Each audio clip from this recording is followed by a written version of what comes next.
صف آرا سب حور و ملک اور غلما خلد سجاتے ہیں، ایک دھوم ہے عرش اعظم پر مہمان خدا کے آتے ہیں۔ معراج کے دولہا میرے نبی، معراج کے دولہا پیارے نبی۔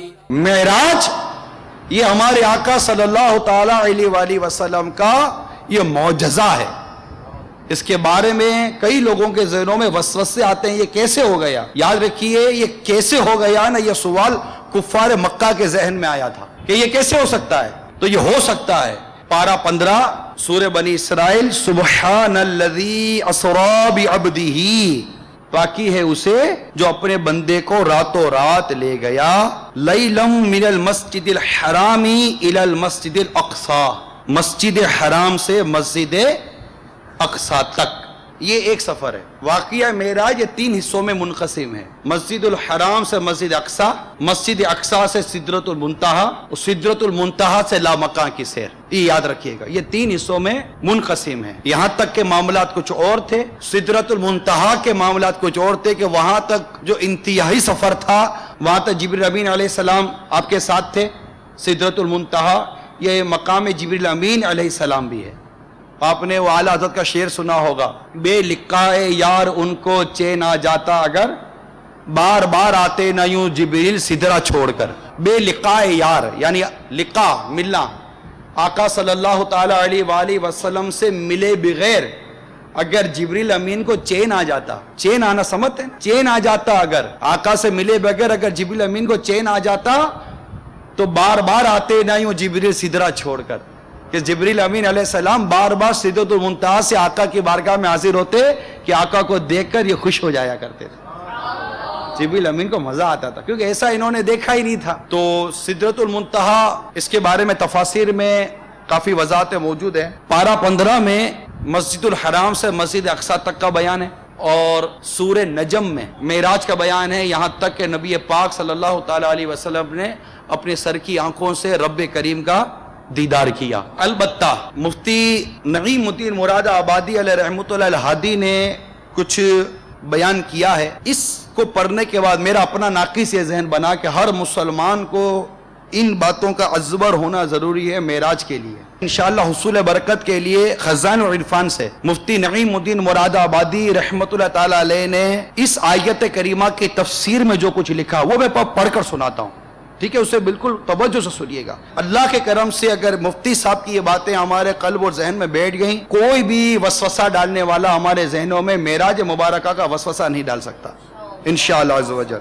چنانچہ آپ لکھتے ہیں آگے بڑھ کر، حضرت جبریل علیہ السلام کا براق لے کر حاضر ہونا، سید عالم صلی اللہ تعالیٰ علیہ وسلم کو غایت بہت ہی زیادہ اکرام و احترام کے ساتھ سوار کر کے جانا، بیت المقدس یا بیت المقدس یہ دونوں کہتے ہیں میں سید عالم صلی اللہ تعالیٰ علیہ وسلم کا انبیاء کرام علیہ السلام کی امامت فرمانا۔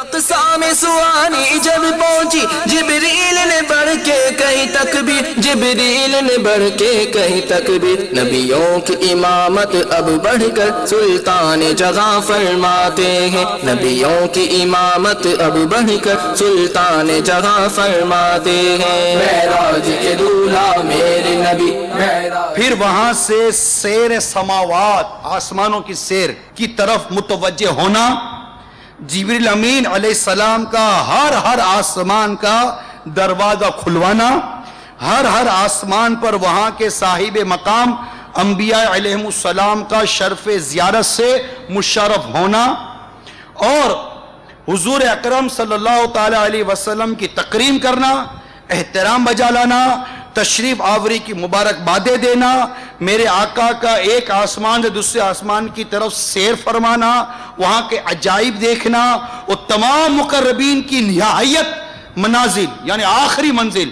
سدرۃ المنتہا کو پہنچنا، جہاں سے آگے بڑھنے کی کسی مقرب کو بھی مجال نہیں، کوئی آگے نہیں بڑھ سکتا۔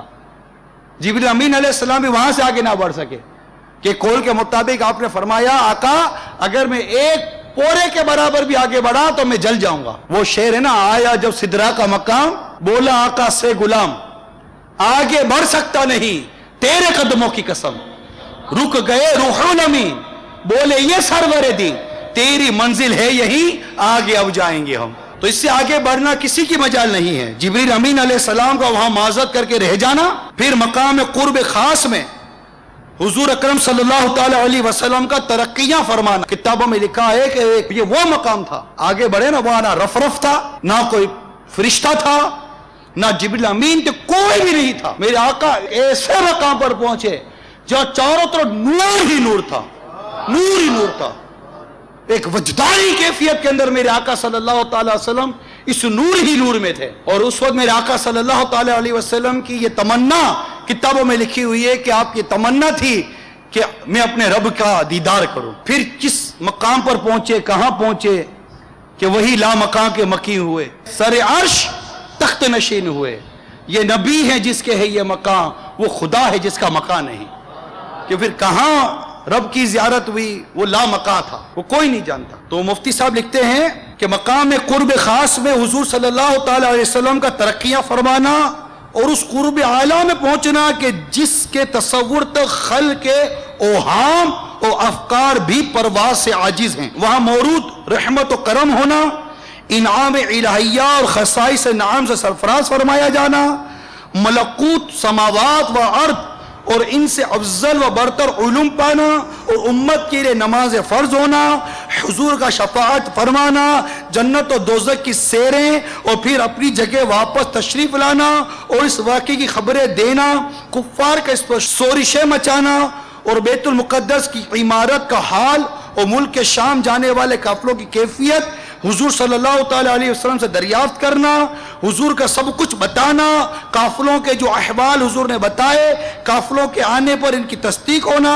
یہ تمام یہ جو باتیں بیان ہوئی نا صحیح احادیث مبارکہ سے یہ ساری باتیں ثابت ہیں، اور باقصد احادیث ان تمام امور کے بیان ان کی تفاصیل سے مملو ہیں. یہ وضاحت جو میں نے ابھی آپ کو پڑھ کر سنائی ہے، ہم میں سے ہر ایک کو اس وضاحت کے بارے میں معلوم ہونا چاہیے تاکہ ہم اس معاملے میں بہت زیادہ حسن اعتقاد کے ساتھ اور بہت زیادہ وثوق کے ساتھ معراج کی ان باتوں پر عشق و محبت کے ساتھ جھومتے جھومتے باتیں سنتے رہیں. کیونکہ بعض کہتے ہیں کہ یہ معراج یہ روح کی معراج تھی، جسم کی معراج نہ تھی. روح کی معراج تو بھی کوئی شور مچاتا ہے کیا؟ ابھی آپ ہی ہیں، صبح اٹھ کر اگر آپ مجھے کہیے کہ میں رات سویا تھا، میں سبز گنبد کی زیارت کی، میں رات کو سویا تھا تو میں نے خواب میں طواف کیا، اگر آپ اٹھ کر مجھے بتائیں گے تو مجھے کوئی حیرت ہوگی؟ نہیں ہوگی. تو کوئی مطلب کوئی اس میں کیا ہے؟ ٹھیک ہے آپ گئے. ہاں اگر آپ کہیں کہ میں حقیقت میں گیا تھا، مطلب رات میں گیا، وہ جا کر میں نے عمرہ کیا، عمرہ کر کر میں مدینے گیا، مدینے سے ہو کر میں آ گیا ہوں، صبح فجر میں آپ سے مسجد میں ملاقات کر رہا ہوں، میں کہ عشاء میں آپ سے ملاقات ہوئی ہے، صبح فجر میں آپ مجھ سے مل رہے ہو، اور آپ کہتے ہو کہ میں جسم کے ساتھ گیا، سب ہو کر آ گیا. آپ کنفیوژن پیدا ہوگی نا. بات سمجھیے، جب میرے آقا صلی اللہ تعالی علیہ وآلہ وسلم نے صبح بتایا اور کفار مکہ نے جو شور مچایا، تو کبھی کو خواب پر شور مچائے گا کیا؟ مطلب یہ ہوا کہ واقعیتاً میرے آقا صلی اللہ تعالی وسلم نے یہی فرمایا کہ مجھے جسم کے ساتھ معراج نصیب ہوئی. یہ شاغل پائے سعادت ہے، خالق نے عطا کی زیارت ہے، خالق نے عطا کی زیارت ہے. جب ایک تجلی پڑتی ہے موسیٰ تو غش کھا جاتے ہیں. معراج کے دولہا میرے نبی، معراج کے دولہا پیارے نبی. تو یہ معراج جسمانی معراج تھی میرے آقا صلی اللہ تعالی علیہ وآلہ وسلم کی. اور یہ ایک معجزہ کیا ہے، چاند کے ٹکڑے ہو گئے، یہ بھی تو معجزہ تھا، ٹھیک ہے نا. تو اس کا کون سا اقرار کر لیا کفاروں نے؟ تو اس قدر کفار کا شورش کرنا یہ ظاہر ہے کہ یہ اسی لیے تھا. تو میرے آقا اعلی حضرت امام اہل سنت نے بڑی پیاری تصریح فرمائی کہ اللہ تبارک و تعالی نے اس معراج کا بیان جو مسجد الحرام سے مسجد اقصی تک ہوا، اس کا بیان سبحان الذی سے کیا. اتنی بات کے کفار مکہ پر حجت قائم فرمانے کے لیے ارشاد ہوئی کہ شب کو مکہ معظمہ میں آرام فرمائیں، صبح بھی مکہ معظمہ میں تشریف فرما ہو، اور راتی رات بیت المقدس تشریف لے جائیں اور واپس تشریف لے آئیں. تو یہ کیا کم ایک عجیب بات تھی. تو اللہ تبارک و تعالیٰ نے سبحان الذی سے اس کا بیان شروع کیا. اللہ تعالیٰ ہر عیب سے پاک ہے، وہ اس بات پر قدرت رکھتا ہے کہ اپنے بندے کو آن میں آن چاہے تو مسجد الحرام سے مسجد اقصی کا سفر کروا دیں۔ اچھا، اب کفار نے آسمان کہاں دیکھے؟ اعلیٰ حضرت دکھتے ہیں۔ ان پر تشریف لے جانے کا ان کے سامنے ذکر ایک ایسا دعویٰ ہوتا جس کی وہ جانچ نہ کر سکتے، بخلاف بیت المقدس جس میں ہر سال ان کے 2 چکر لگتے تھے، اور وہ خوب جانتے تھے کہ میرے آقا کبھی وہاں تشریف نہ لے گئے۔ تو یہ اس لیے علماء نے بیان کیا ہے کہ براہ راست آسمانوں کا سفر ہو کر واپس آنا یہ نہ ہوا، تو اگر میرے آقا صلی اللہ علیہ وسلم یہ فرماتے کہ میں آسمان سے ہو کر آ گیا تو حقیقت میں کیا دلیل پیش ہوتی؟ تو انہوں نے آسمان دیکھے ہی نہیں تھے کفار مکہ نے، لیکن کفار مکہ نے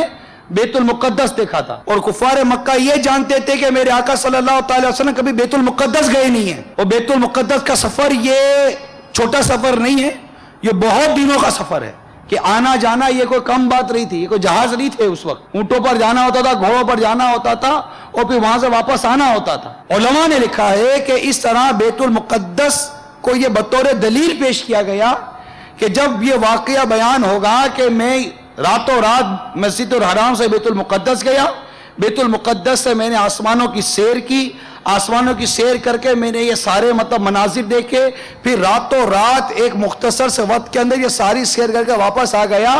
اب انہوں نے جو شور مچانا تھا تو اس کی دلیل تو مانگنی تھی نا، اب دلیل کیا مانگتے؟ تو دلیل انہوں نے کچھ اور کو تو دیکھا نہیں تھا، بیت المقدس دیکھا تھا، تو دلیل میں انہوں نے یہ کہا کہ اگر آپ واقعی درست سچ کہہ رہے ہیں، کیونکہ یہ بات جب اس کو پتا چلی، یہ بدبخت جو ہے کافر ابو جہل تو بگلے بجانے لگا، کہ اس کو پتا تھا کہ سرکار صلی اللہ تعالی علیہ وآلہ وسلم کبھی بیت المقدس تو گئے نہیں ہے، اور آج یہ کہہ رہے کہ میں اتنا بڑا سفر کر کر آ گیا ہوں۔ تو اس نے سرکار صلی اللہ علیہ وسلم کی بارگاہ میں حاضری دی، اور آ کر اس نے کہا کہ کیا واقعی آپ یہ فرما رہے ہیں؟ یہ ایسا بدبخت تھا کہ تکذیب کرنے نہیں آیا تھا، کیا واقعی ایسا فرما رہے ہیں؟ سرکار نے فرمایا ہاں صلی اللہ تعالی علیہ وآلہ وسلم۔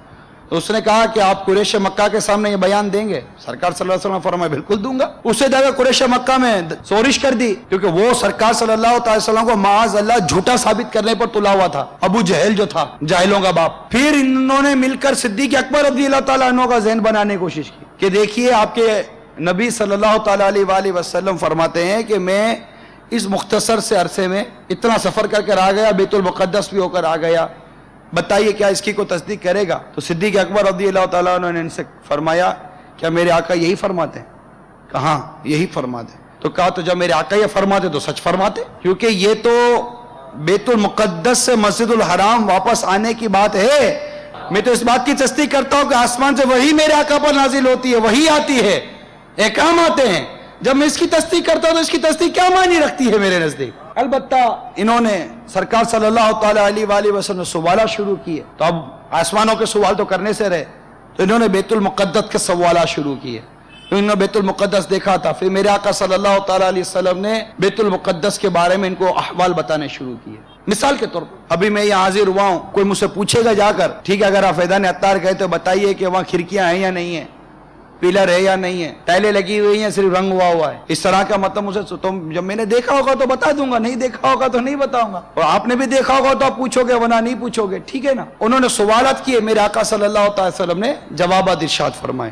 چنانچہ میرے آقا اعلی حضرت نے جو کچھ ارشاد فرمایا تو خلاصہ یہ ہے کہ یہاں تک میرے آقا نے فرمایا کہ واپسی میں آتے آتے میں نے قافلہ دیکھا جو تمہارے مکے میں واپس آ رہا ہے، میں سیر کرتے کرتے اترا ہوں، ان سے پانی پیا ہے اور پانی پی کر میں پھر واپس آیا ہوں، ان کا اونٹ بھاگ گیا، ان میں قافلے والا تھا اس کی ٹانگ ٹوٹ گئی، اور وہ قافلہ فلاں وقت تمہارے مکے میں داخل ہوگا۔ اب وہ تو سب سچ ہو گیا، بیت المقدس ان کے ہاتھ میں نہیں آ گئی کہ چلو اب قافلے کا انتظار کرتے ہیں، قافلہ لیٹ ہو جائے گا تو پھر مطلب کہ ان کے بارے میں کلام کریں گے۔ اب جب قافلے کا وقت قریب آیا، کفار پہاڑ پر چڑھ گئے، ایک سورج غروب ہونے کا منظر دیکھ رہا تو ایک وہ پہاڑ پر قافلے آنے کا منظر دیکھ رہا تھا۔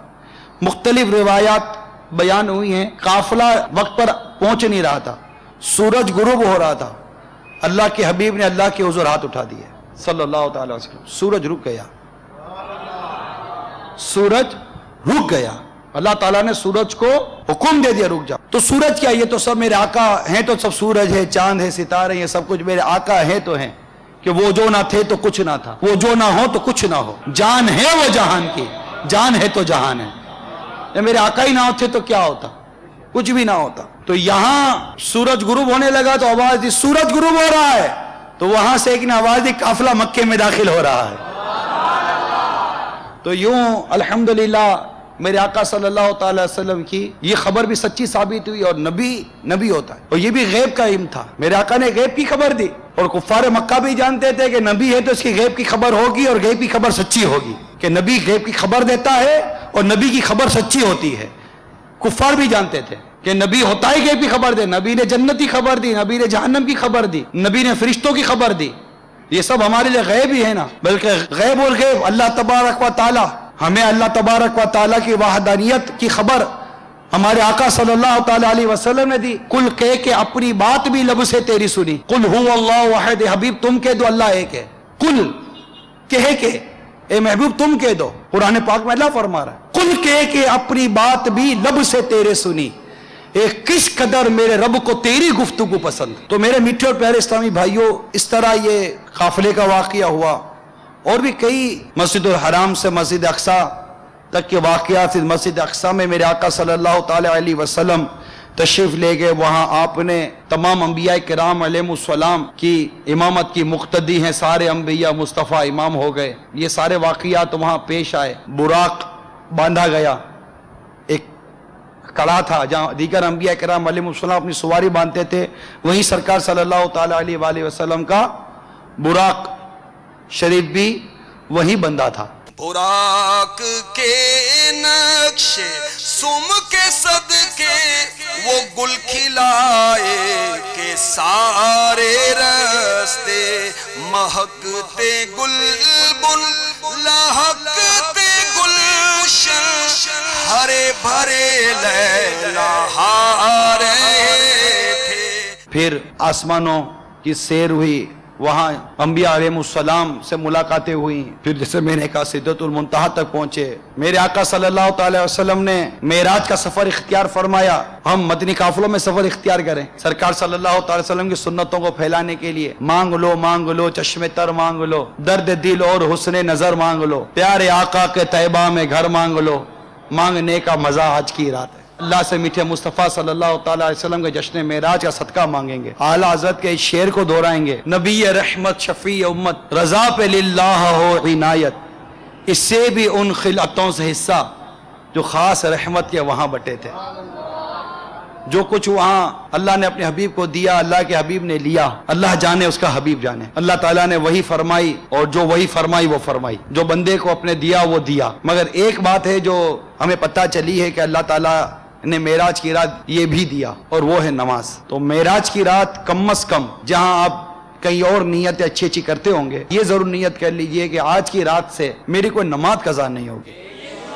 یہ اہل سنت کا یہ الحمدللہ حصہ ہے، یہ اس کا اعزاز ہے کہ ہم یہ بڑی راتیں مناتے ہیں۔ معراج کی شب تو یاد رکھا، پھر حشر میں کیسے بھولیں گے، معراج کی شب تو یاد رکھا، پھر حشر میں کیسے بھولیں گے، پھر حشر میں کیسے بھولیں گے۔ عطار اسی امید پہ ہم دن اپنے گزارے جاتے ہیں، معراج کے دولہا میرے نبی، معراج کے دولہا پیارے نبی۔